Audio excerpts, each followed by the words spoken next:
तो हेलो बच्चों, कैसे हो? बढ़िया। ठीक, तो आज से हम लोगों ने एक नई सीरीज स्टार्ट की है जिसमें हम लोग क्लास 11 की एनसीईआरटी किस बुक केमिस्ट्री को कंप्लीट करने वाले हैं। ठीक है, एक एक चैप्टर को बढ़िया एकदम आसानी से समझेंगे। ठीक है, समय बहुत खराब चल रहा है, कोरोना चल रहा है, इसलिए पढ़ते रहें, समय को बर्बाद ना करें। ठीक है, तो इसमें हम लोग क्या देखने वाले हैं, इसमें हम लोग एनसीईआरटी को पूरी समराइज करके समराइज व्यू में पढ़ेंगे। ठीक है, तो स्टार्ट करते हैं। चैप्टर का नेम है some basic concept to chemistry. अगर अभी तक आपने हमारे चैनल को सब्सक्राइब नहीं किया है तो तुरंत सब्सक्राइब कर लीजिए और बेल आइकन को दबा दीजिए। ठीक है, तो चलिए स्टार्ट करते हैं।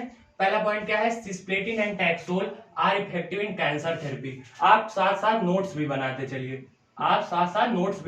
चलिए, तो इसमें बताया गया है कि cisplatin and taxol are effective in cancer therapy. इसका क्या मतलब हुआ? इसका मतलब ये हुआ कि सिस्प्लेटिन और टैक्सोल दो ऐसी दवाइयां हैं जो कैंसर रोग जो होता है उसको सही करने में इन दो दवाइयों का इस्तेमाल होता है। और ये किसके हेल्प से बनती है? तो ये हम लोग केमिस्ट्री की हेल्प से बना पाते हैं। ऐसा बना पाना सिर्फ केमिस्ट्री की वजह से ही संभव है। उसके बाद फिर बताया गया AZT azidothymidine is used in treating AIDS में हम इस दवा का यूज करते हैं, AZT एजिडोथाइमाइडिन। आप साथ में नोट्स भी बनाते चलिए, वन लाइनर क्वेश्चन मिल रहे हैं और यही बोर्ड में पूछे जाते हैं। ठीक, उसके बाद फिर आपको बताया गया नेचर ऑफ मैटर। अब हम लोगों ने पढ़ा है कि मैटर 3 प्रकार के होते हैं, सॉलिड, लिक्विड, गैस, और फिर आगे बताया गया फर्दर क्लासेस में कि बोस, आइंस्टीन, प्लाज्मा ना, तो वो सब हमको नहीं पढ़ना है, वो सब 10 तक का था। यहाँ पर क्या पढ़ना है, यहाँ पर हमें बताया गया नेचर ऑफ मैटर में सॉलिड, लिक्विड और गैस के बारे में बताया गया। बस बिल्कुल थोड़ा सा इंट्रोडक्शन है कि सॉलिड को, जब किसी हमने सॉलिड को हीट किया है, किसका सिंबल है? ये सिंबल है हीट का। जब किसी भी सॉलिड को हमने हीट किया तो वो लिक्विड में चेंज हो गया। उसके बाद फिर जब हमने उस लिक्विड को हीट किया तो वो गैस में चेंज हो गया। जैसे सॉलिड, आपने एक बर्फ को लिया, आपने हीट किया, हीट कर रहे हैं, उसके बाद आप क्या देखते हैं कि वो थोड़ी देर में लिक्विड में चेंज हो जाता है। उसके बाद फिर आपने उस लिक्विड को लिया, मान लीजिए आपने उस लिक्विड को ले लिया और इस कंटेनर में भर दिया। उसके बाद फिर नीचे से आप हीट दे रहे हैं, तो क्या होगा? ये वेपर, ये गैस के फॉर्म में ऊपर उड़ जाएगा। ठीक, उसके बाद फिर अगर हम बल्क लेवल पे बात करें, जो कि हम लोग क्लास 11 में पढ़ने वाले हैं, बल्क लेवल पे चीजों को, तो उसमें बताया गया है क्लासिफिकेशन ऑफ मैटर को बल्क लेवल पर कैसे क्लासिफाई किया गया है। तो मैटर को बल्क लेवल पर मिक्सचर और प्योर सब्सटेंस में पहले बांटा गया है। अब मिक्सचर क्या होते हैं? आप लोगों ने 9th में चैप्टर नंबर 2 में पढ़ा होगा, मैटर अराउंड अस। उसमें बताया गया कि जो मिक्सचर होते हैं वो या तो होमोजीनियस होंगे या तो हेट्रोजीनियस होंगे। मिक्सचर कैसे होंगे? या तो होमोजीनियस होंगे या तो हेट्रोजीनियस होंगे। अब होमोजीनियस मिक्सचर क्या होंगे? आप बताइए। होमोजीनियस मिक्सचर, होमो मतलब होता है सिंगल, मतलब सिंगल फेस। हमने पानी को लिया और उसमें शुगर को मिला दिया। अब उसका पूरा कलर कैसा हो जाएगा? उसका पूरा कलर येलो हो जाएगा। अब ऐसा तो रहेगा नहीं कि कहीं येलो, कहीं व्हाइट, कहीं ग्रीन, इस तरह नहीं ना, पूरे में येलो हो जाएगा। ठीक, मतलब वो पूरी यूनिफॉर्मली थ्रू आउट उसका सोल्यूशन कैसा हो जाएगा? कंपोजिशन सेम रहेगा। और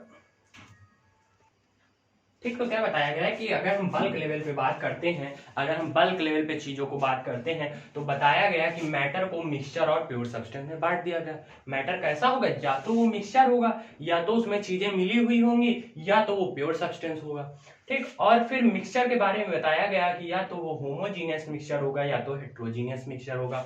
होमोजीनियस मतलब हमने पानी लिया और उसमें शुगर को ऐड किया, उसके बाद फिर उसको मिला दिया, तो हमें क्या मिला? हमें जो सोल्यूशन मिला उसका जो कंपोजिशन था वो यूनिफॉर्म था। उसके बाद हेट्रोजीनियस का क्या एग्जांपल होगा? आप बताइए, हेट्रोजीनियस का एग्जांपल क्या होगा? हेट्रोजीनियस का बढ़िया सा एग्जांपल है, आपने पानी को लिया, उसमें क्ले डाल दी, मिट्टी। अब मिट्टी कहीं पानी में मिलेगी? नहीं मिलेगी। आपने पानी लिया और उसमें थोड़ा सा कड़वा तेल डाल दिया, अब वो उसमें मिलेगा? नहीं मिलेगा। तो ये कैसे एग्जांपल है? ये हेट्रोजीनियस के एग्जांपल है। ठीक, उसके बाद फिर प्योर सब्सटेंस के बारे में बताया गया कि प्योर सब्सटेंस या तो एलिमेंट होगा या तो कंपाउंड होगा। प्योर सब्सटेंस कैसा होगा? या तो एलिमेंट होगा या तो कंपाउंड होगा। अब एलिमेंट क्या होते हैं और कंपाउंड क्या होते हैं, अब समझिएगा। एलिमेंट क्या होते हैं? एलिमेंट, ठीक है, तो एलिमेंट में हमें बताया गया कि एक, जैसे हमें पता है कि एलिमेंट क्या होते हैं, गोल्ड, ठीक, कॉपर, ये सब एलिमेंट है। अब एक हमने आयरन की नेल ले ली, आयरन की नेल, ठीक, आयरन का सिंबल क्या है, Fe। आयरन की नेल ले ली तो इसमें सिर्फ आयरन के ही एटम होंगे ना, सिर्फ आयरन के ही एटम होंगे इसमें। तो जिसमें एक टाइप के एटम हो, जिसमें सिर्फ एक टाइप के एटम हो, उसे हमने क्या बोल दिया, उसे हमने बोल दिया एलिमेंट। और जिसमें मोर देन वन टाइप के एलिमेंट हो, उसे हम क्या बोलेंगे, कंपाउंड। जैसे H2O वाटर क्या है, कंपाउंड है, किसका, जिसमें दो मॉलिक्यूल्स हाइड्रोजन के मिले और एक मॉलिक्यूल ऑक्सीजन का मिले, उसे हमने क्या बोल दिया, उसे हमने बोल दिया कंपाउंड। अब जो एलिमेंट है उसको फर्दर बांटा गया मेटल, नॉन मेटल और मेटलॉइड में। वही हमने बताया एलिमेंट में मेटल का एग्जांपल, मेटल, नॉन मेटल और मेटलॉइड। मेटल्स क्या होते हैं, metals are good conductor of electricity, ये सब आपको पता है ना, ठीक। और नॉन मेटल क्या होते हैं, जिसपे नेगेटिव चार्ज। मेटल क्या होते हैं, जिसपे पॉजिटिव चार्ज। मेटल को कैटायन बोलते हैं, ध्यान से सुनिएगा, मेटल को कैटायन बोलते हैं, नॉन मेटल को एनायन बोलते हैं, मेटल को कैटायन बोलते हैं, ठीक। और मेटेलॉइड क्या होते हैं, मेटेलॉइड वो होते हैं जो थोड़ा सा मेटल का और थोड़ा सा नॉन मेटल का दोनों की प्रॉपर्टीज शो कर, जैसे सिलिकॉन, जर्मेनियम, एंटीमनी, ठीक। तो क्या बताया गया, एलिमेंट में मेटल, नॉन मेटल और मेटेलॉइड आते हैं। एलिमेंट में क्या, मेटल, नॉन मेटल, मेटेलॉइड। अगर आपको स्पीड स्लो लग रही है तो आप 1.25 पे कर लीजिए, या आपको और तेज पढ़ना है तो 1.5 पे कर लीजिए, जैसा आपको सही लगे आप उस तरह से पढ़ सकते हैं, और ऊपर ऑप्शन रहता है, ठीक। उसके बाद फिर क्या बताया गया, कंपाउंड। कंपाउंड क्या होते हैं, जिसमें more than one type of atom present हो, जैसे H2O में दो मॉलिक्यूल, सिंगल दो एटम है हाइड्रोजन के और एक है ऑक्सीजन का, इसे हमने बोल दिया H2O। तो H2O क्या है, कंपाउंड है। फिर से समझिएगा, बल्क लेवल पे जब हम बात करते हैं, जब हम बल्क लेवल पे चीजों को बात करते हैं, तो मैटर को मिक्सचर और प्योर सब्सटेंस में बांटा गया है। फिर मिक्सचर को होमोजीनियस और हेट्रोजीनियस में बांटा गया है। प्योर सब्सटेंस को एलिमेंट और कंपाउंड में बांटा गया है। और फिर फर्दर एलिमेंट को मेटल, नॉन मेटल और मेटेलॉइड में बांटा गया है, ठीक है। तो आप उसके बाद फिर क्या बताया गया है, फिजिकल प्रॉपर्टी क्या होती है, किसी सब्सटेंस की फिजिकल प्रॉपर्टी क्या होती है। आपने बहुत बार टॉपिक लिखा हुआ देखेंगे कि what are the physical properties of sodium, लेकिन अभी आपको ये नहीं पता होगा कि फिजिकल प्रॉपर्टीज ही क्या होती है। तो सुनिएगा, फिजिकल प्रॉपर्टीज एनसीईआरटी क्या कहती है, those property which can be observe without changing the identity और द कंपोजिशन ऑफ सब्सटेंस। मतलब वो प्रॉपर्टी जिनको हम सिर्फ दूर से देखें और समझ जाए, मतलब हमें उसका कंपोजिशन चेंज करने की जरूरत नहीं है, उसे हमने क्या बोला, उसे हमने बोला फिजिकल। उसके बाद फिर इसके एग्जांपल क्या हुए, melting point, boiling point, order मतलब महक, उसकी स्मेल कैसी है, उसकी गंध कैसी है, ठीक है। उसके बाद फिर केमिकल प्रॉपर्टीज, अब जो फिजिकल होगा उसका अपोजिट, मतलब इसके लिए केमिकल चेंज चाहिए, उसमें हमें चेंज करना पड़ेगा। और केमिकल चेंज मतलब वो चेंज रिवर्सिबल नहीं हुआ, रिवर्सिबल ना होने का मतलब वो चेंज हो गया उसके बाद वो वापस नहीं आएगा। ऐसे चेंज को, ऐसी प्रॉपर्टी को हमने बोला कि ये केमिकल प्रॉपर्टी है। एग्जांपल एसिडिटी, बेसिसिटी, कंबस्टिबिलिटी एसेट्रा, ठीक है। तो इसमें आपको फिजिकल प्रॉपर्टी और केमिकल प्रॉपर्टीज की बस डेफिनेशन याद कर लेनी है बस। उसके बाद फिर केमिस्ट्री में इस चैप्टर में हमें जो बहुत ज्यादा पढ़ना है, जो बहुत ज्यादा चीजें पढ़नी है, वो है डिफरेंट सिस्टम ऑफ मेजरमेंट। मतलब हमने चीजों को कैसे मेजर किया। अगर हमने इस पेन को, इस मार्कर को यहाँ पे मेजर किया, इसकी लेंथ 5 मीटर आ रही है, और अमेरिका ने कह दिया कि नहीं भाई हम इसे मीटर में क्यों नापे, हम इसे किलोमीटर में नापे, ठीक है। तो इसके लिए एक सिस्टम बनाया गया, एक ऐसा सिस्टम जिसे हर कोई फॉलो करे।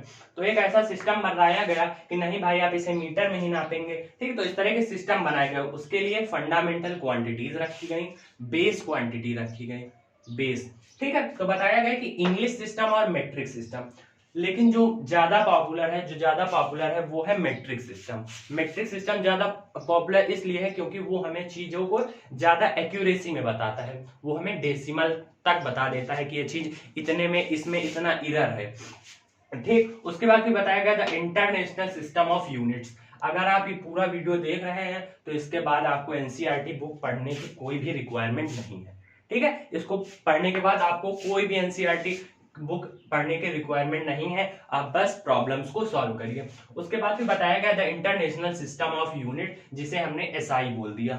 उसमें बताया गया कि establish by general conference on weights and measure, यही बताया गया ये एक ऐसा सिस्टम है, इंटरनेशनल लेवल पे एक ऐसा सिस्टम है जो कि एसआई यूनिट्स को बनाता है, एसआई यूनिट्स को बनाता है। उसके लिए जो मतलब एक पोजीशन ली गई, मतलब इंटरनेशनल सिस्टम ऑफ यूनिट्स ने एक ऐसा आधार ले लिया है, चीजों का एक ऐसा आधार ले लिया है जिसके तहत वो चीजों को बताता है कि हम किसी चीज को कैसे डिफाइन करेंगे। ठीक है, तो इसमें कुछ आपको डेफिनेशन मिलेंगे, उनको याद करने की जरूरत नहीं है, बस वो आपकी नॉलेज के लिए दी गई है। ठीक है, उसके बाद भी बताया गया कि 7 बेस एंड फंडामेंटल यूनिट्स है। इसमें क्या बताया गया कि बेस क्वांटिटी होती हैं, उनके कुछ सिंबल होते हैं, उसके बाद फिर एसआई यूनिट। अगर कोई भी क्वांटिटी है, ये बात आपको भी पता है, अगर कोई भी क्वांटिटी है तो उसकी एक एसआई यूनिट जरूर होगी। ठीक, कभी कभी वो एसआई यूनिट किसी साइंटिस्ट के नेम पे हो जाती है और कभी कभी वो एसआई यूनिट उसके फॉर्मूले पे हो जाती है। उसके बाद फिर जो एसआई यूनिट है उसका सिंबल क्या है, तो आपको पता है लेंथ कि इसकी लंबाई क्या होगी, तो वो होगी मीटर में, एम से रिप्रेजेंट करते हैं, मास को एम से रिप्रेजेंट करते हैं, किलोग्राम। उसके बाद फिर टाइम को टी से रिप्रेजेंट करते हैं, सेकंड इसकी एसआई यूनिट होती है, सिंबल क्या होता है, एस होता है। उसके बाद फिर इलेक्ट्रिक करंट की यूनिट क्या होती है, एसआई यूनिट एम्पियर, आप लोगों ने पढ़ा होगा शायद 10th में। ठीक है, उसके बाद फिर थर्मोडायनेमिक टेम्परेचर, पूरा चैप्टर ही है थर्मोडायनेमिक्स, पूरा एक चैप्टर है थर्मोडायनेमिक्स, आपको पढ़ना है। ठीक है, तो थर्मोडायनेमिक टेम्परेचर की यूनिट क्या होती है, केल्विन, एसआई यूनिट केल्विन होती है। अमाउंट ऑफ सब्सटेंस की मोल और ल्यूमिनस इंटेंसिटी की कैंडेला, और इसका जो मोल का जो सिंबल होता है वो MOL होता है, ध्यान से देखिएगा, MOLE नहीं होता, MOL होता है सिर्फ। ठीक, उसके बाद फिर बताई गई डेफिनेशन ऑफ एसआई बेस, वही जो हमने बताया कि कुछ बेस क्वांटिटी है उनकी आपको डेफिनेशन बताई गई है, ध्यान से पढ़ लीजिएगा, उसमें कुछ लर्न करने की जरूरत नहीं है, don't learn, don't memorise it. उसके बाद फिर उसमें बताया गया कि distance travelled by light during a vacuum is 1/299792458 of a second, वो सब आपको लर्न करने की जरूरत नहीं, बस एक बार पढ़ लीजिए। उसके बाद फिर बताया गया कि प्रीफिक्स होते हैं। ठीक, तो ये सब आप लोगों ने पहले पढ़े हैं लेकिन शायद याद नहीं होगा। ठीक है, तो इसमें क्या बताया गया है कि अगर कहीं पर लिखा है 10 तो उसे हम कहते हैं किलो, अगर 10 की पावर -1 तो इसे बोलते हैं डेसी, अगर 10 की पावर -2 तो सेंटी, 10 की पावर -3 मिली, 10 की पावर -6 को माइक्रो। ठीक है, तो ये जो मिली और माइक्रो और नैनो पिको फेम्टो ये ज्यादा इंपॉर्टेंट है। ठीक, ये ज्यादा इंपॉर्टेंट है, और 10 की पावर -15 को फेम्टो, 10 की पावर -18 को अट्टो, और इसमें क्या बताया गया है, एक एंगस्ट्रॉम को 10 की पावर -10 मीटर लिखते हैं। ठीक है, तो अब इसमें आपको इसका क्या जरूरत है, इसमें इसकी क्या इंपॉर्टेंस है, तो सुनिएगा जरा। अगर आपको कहीं पर कोई चीज सेंटीमीटर में लिखी मिल जाती है, अगर आपको कहीं पर कोई चीज सेंटीमीटर में लिखी मिल जाती है, मतलब समझिए जैसे आपको कहीं पे लिख के मिल गया 1.5 सेंटीमीटर, लेकिन आपको सेंटीमीटर में नहीं चाहिए तो आपको मीटर में चाहिए, तो ध्यान से सुनिएगा, आपने लिखा 1.5 और जो सेंटीमीटर है, अब देखिए यहाँ पर क्या लिखा, सेंटी, तो यहाँ पर जहां पे लिखा है सेंटीमीटर, तो यहाँ पर आप सेंटी की जगह क्या लिख देंगे, 10 की पावर -2, ये हो गया पूरा का पूरा मीटर में, मतलब 1.5 इंटू 10 की पावर -2 ये मीटर। ठीक, तो ये बहुत इंपॉर्टेंट चीज है, जहां पे मिली लिखा है वहां पर आप 10 की पावर -3 मीटर लिख दीजिए, जहां पे माइक्रो लिखा हुआ है 10 की पावर -6 माइक्रो मीटर लिख दीजिए। ठीक, तो इसके बाद के भी और भी टॉपिक है, जैसे डेंसिटी हो गई, मोलर मास हो गया, मोलैरिटी हो गए, नॉर्मेलिटी हो गया, मोलैरिटी हो गए, इन सब चीजों को अभी हम लोगों को पढ़ना है। ठीक है, तो उसका एक नेक्स्ट वीडियो आएगा, मान के चलते हैं कि 2 वीडियो लगेंगे, 2 वीडियो में चैप्टर पूरा कंप्लीट हो जाएगा। ठीक है, तो अगर आपको वीडियो अच्छा लगे तो लाइक, शेयर एंड सब्सक्राइब।